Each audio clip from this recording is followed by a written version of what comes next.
Hoi en welkom bij week 2. Wat goed dat jij er bent. So welcome to week 2. How amazing that you are here. I hope week 1 was fun. Ik hoop dat week 1 leuk was. And here we are for a new lesson. So today we are talking about days and routines. So what do you do in your day? So I'll be giving you a few examples. You get to practice that with me and obviously work on with that as you make your own sentences about your day. So let's start off straight away. And I'm going to ask you, wat doe jij vandaag? What do you do today? So even though dag with one A is day, today somehow is dag with double A. Not sure why, it's just the way it is. So it kind of means like of day, like of today. Vandaag. And here it says vandaag geniet ik. En jij? Genieten is one of those Dutch words that are not quite translatable. Genieten is like enjoying, but like up to extent of savoring, like fully nurturing it in your system. It's like next level enjoying. Like it was amazing. You savored it. You're really grateful. You're taking it in. You're taking it all in. That is what genieten is. We can just say it as like enjoy, like I hope you're having a good time. Then you can say geniet. So that is a really cool word to use in the Dutch language. All right. So if we go back to what I've taught you so far about sentence structure, the zinsvolgorde, then we look at the question, wat doe jij vandaag? Now, according to our system that we have here for our sentence order, we start or can start with a question word and then have a verb, subject, and object. So the question word is what? Do is our verb, do. Jij is you. That is who is the subject. You is, who's doing, you. And vandaag is today, which is the object. And in this case, we can connect it to time. And that is it. Wat doe jij vandaag? What do you do today? Now, remember, it's what do you do today in English, but we do only do one do. So that second do that we had in our question, in the way questions are built up in English, we don't have that structure in Dutch. So we don't need to translate that second do. We just keep it direct and straight to the point by just translating that main verb.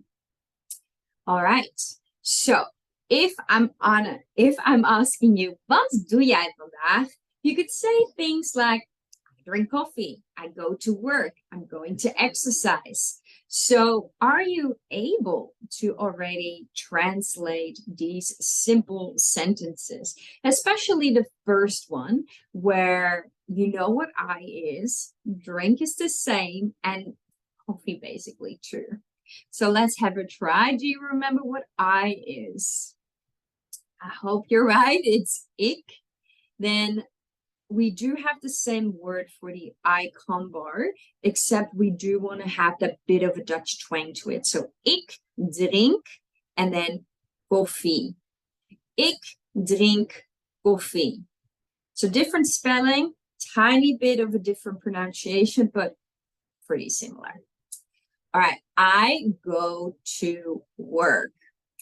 I is the same.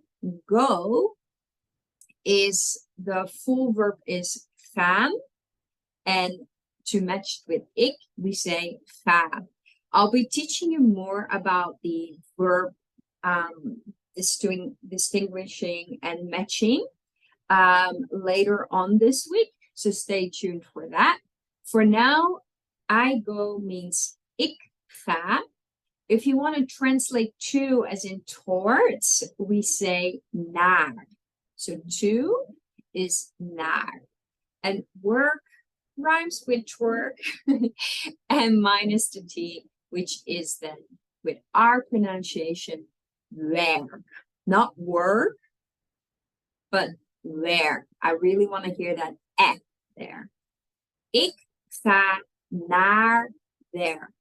Ik ga naar werk. And if you want to say, I'm going to exercise, I want you to think about the exercise as the kind of thing that you're doing. So think about the other word for exercise. Sport, that's right. So because we have am as well, and going and exercise in the English language as our verbs, there's basically three. We only downsize it to two, to go and to exercise. So we don't really say, I'm going to exercise. We say, I go exercise. Done. Small, easy, to the point. That's us. So, you know, I go. And then we want to have the exercise. So, you know, it's sport. And what we see is that we add the en here. Ik ga sporten. In this case, this verb is what we call the infinitive, and the en is symbol of plural as well. So whenever you see a word with en, like in English, usually with the s, it means that it's plural. In this case, it's the infinitive, which is what we do with every verb after the main one. Ik ga sporten. Okay. Now I'm curious if you can now pause this video and think of an answer that you are going to do today. Wat doe jij vandaag? You may translate it. You may want to really form your own sentence and maybe perhaps translate a word rather than putting the whole English sentence in. And go about that. Write it down and really practice it because it's probably a sentence that you will say more. All right, I'm going to teach you how to tell about your day. So there's all these sentences. What I'm going to do is I'm reading them in normal pace, at normal pace, then I'm reading them slow. You can pause the video and repeat after me and really get into your pronunciation. Especially this early in the course, it's really important to nail down your pronunciation. And that's what we'll be going over in the classes as well. Okay, so om 6 uur sta ik op. Om 6 uur sta ik op. Om 6 uur sta ik op. If we want to say at plus a time, like 6 a.m., we always say om, like the Buddha, om. That's what we want to do. So at plus a time is always om. That's our time here, meaning we have our verb here, our subject here, and then we have our op, which literally is our up here as well. So remember, it's niet om 6 uur ik sta op, like I wake up, maar sta ik op. So we twist them around. Next one. Om 6:15 heb ik Pilates les. Om 6:15 heb ik Pilates les. Very good. So it's at again, kwart is a quarter, over, because it's over that specific time. And again, we twist around the have I have, so have I, and Pilates les. Very good. Om 7 uur ga ik wandelen. Om 7 uur ga ik wandelen. So in this case, again, we start with our time. We again get our verb in second position. And we use wandelen as our second verb at the end. And that's where we get our infinitive as well. So the en. So niet ik wandel, maar ik ga wandelen. One of the things that I probably will say again, but to explain, is where you would say he walks, where you have that S, he walks, and he goes walking, or he goes for a walk. So it's not he goes walks, or he goes for a walks. It's he goes for a walk and he goes walking. So that second bit of that verb, walk and walking, is different. You can't use that walks, right? So that's the same here. You can't say ga ik wandel. You have to say wandelen, which is our version of the infinitive of walk. Okay. Om 8:15 ga ik douchen. We are known, if you're down to the pronunciations, that this is the ow, but because this is a French word, we have to say it as an oo, like the French do. Douchen. Funny word in general, but it is to take a shower, showering. So the over is when it's past, and before is before. So that's what we want to do. I see here that I put past as well. That has to be 7:45. So it's before and after, as we say it. I'll adjust it in a sec. So om 8:15 ga ik douchen. Then om 8:30 drink ik mijn koffie en lees ik een boek. Okay, so let's start with the 8:30. You go, why is it not 7:30, like 7:30, as the British would say? That is because the British use it as 7:30, as in it's 8:30. Okay, that's how we say it. But for us, the way we see it, it's half an hour to 9. So basically what we say is 8:30 and not 8:30. That takes a bit of time. It's very difficult to make plans when you're British and Dutch. We always show up a bit early if people say 7:30 to us. So we show up an hour early, which is kind of funny because usually we're on time anyways. So om 8:30 is 8:30. So if you are in a struggle, you can always say 8:30. 38. It's not the way that we really talk, so we do really say this 6 uur, 8:30, etc., rather than saying the time like 8:30, as we would hear more often in the English languages. But you'll get used to it. So it's actually +1 if you want to say that number. Again, verb in second place. Then om 8:30 drink ik mijn koffie is kind of one part of the sentence. As soon as you hit N, you create a new sentence. So you could see it as a main sentence and say, ik lees een boek. So om 8:30 drink ik mijn koffie en ik lees een boek. Grammatically, that's correct. You could say that as well. So just like this, ik lees een boek. And here I've put lees ik een boek to kind of be consistent with this type of sentence structure.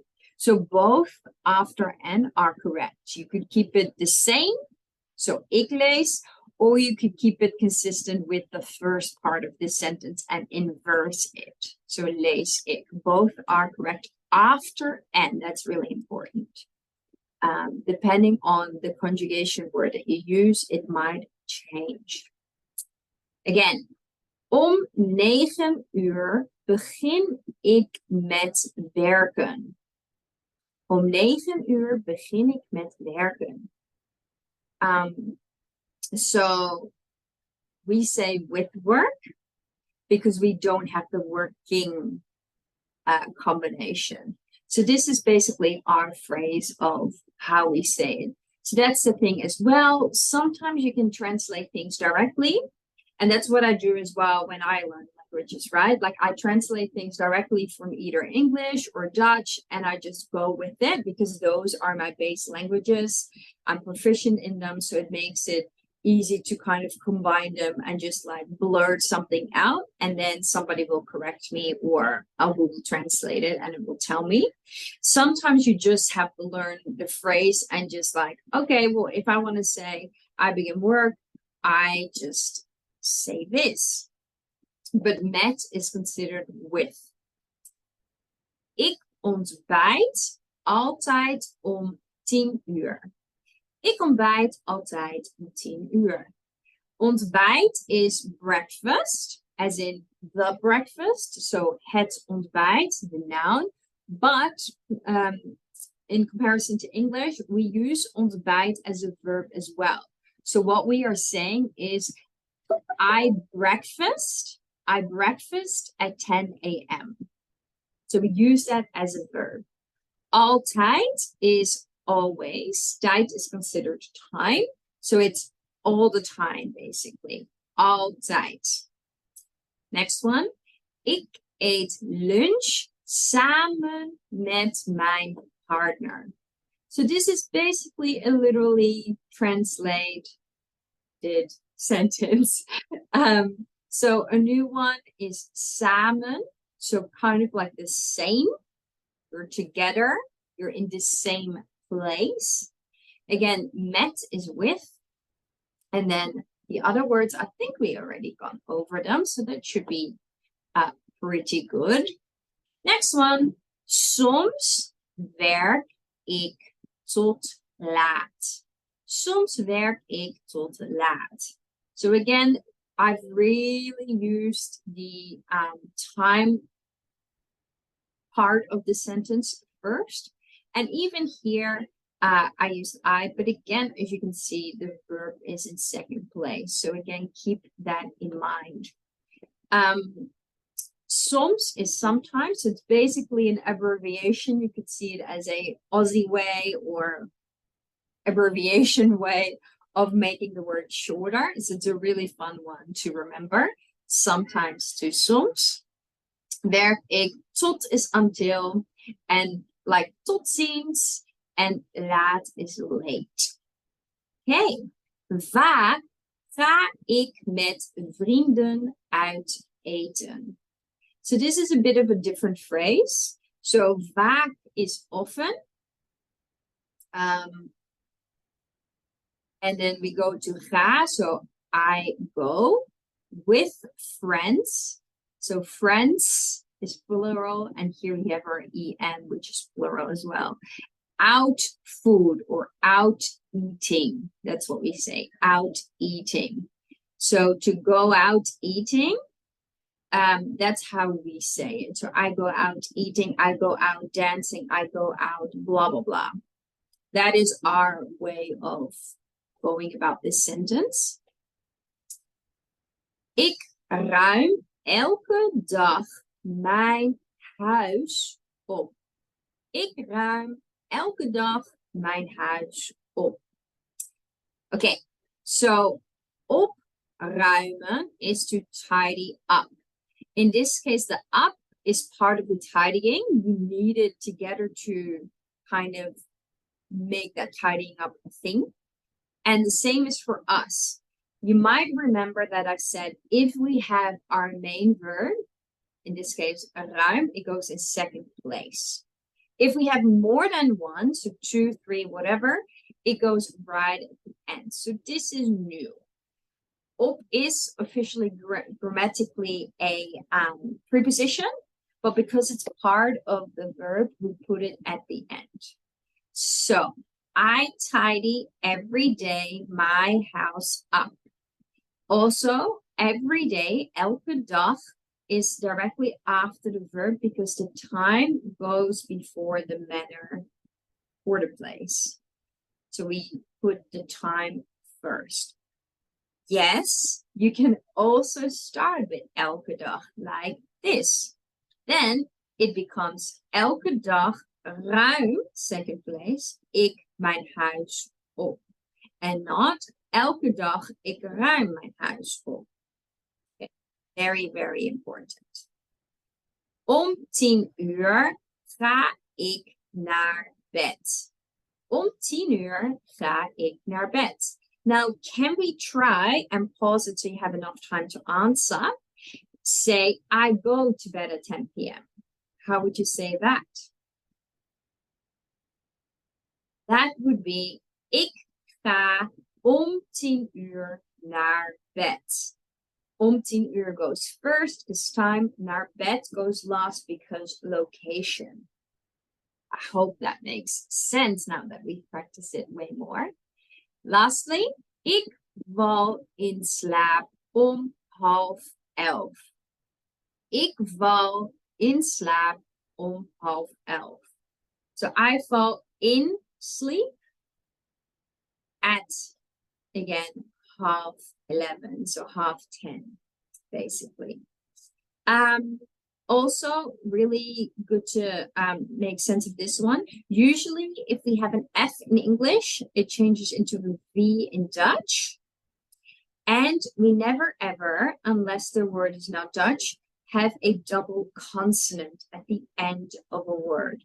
So where English has double L's, double whatevers, we just make that into one. So F into V and just one L, especially if you want to get into the writing part of it. This is really important. Okay, so now that we know how to talk about your day, go over these. Maybe you want to say these sentences again before we go to the next section. Maybe you want to copy these sentences in English and kind of go like, okay, how would I say at 6 a.m. I wake up? And then kind of like put your hand over the Dutch sentence and see if you got it. You can also go over the vocabulary list as well. So that should be it. Let's go to our next section.